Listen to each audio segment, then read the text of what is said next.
Rabbi Abraham J. Twerski has a story about a young man who got involved in drugs and eventually, I don't know if he was asked to leave by his family or he just sort of wandered away from his family for a couple of years. And then he got sober, and it was the first Seder that he was back with the family in several years. And they were reading Avadim Hayinu, after Manishtana, Avadim Hayinu. And at one point in Avadim Hayinu, it says that if Hashem hadn't taken us out of Egypt, we would still be slaves to Paro in Mitzrayim. So around the table, as you're encouraged to ask, people were saying, like, that's not reasonable that we would still be slaves to Paro in Egypt.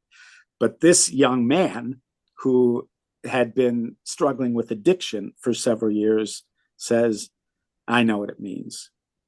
In other words, there is a kind of slavery that without Hashem's help, you will not emerge from it, and you will be stuck in it for forever. He was reading the words. They're reading the words very literally, and he understood. And when he understood that, he understood it in the depth of his being, because that was a deep place. His addiction and his struggles with addiction, it's a very deep place. If somebody asked him, what do you think about the Seder, after that experience, if somebody said, what do you think about the Seder? He would say, it's the deepest of the deep.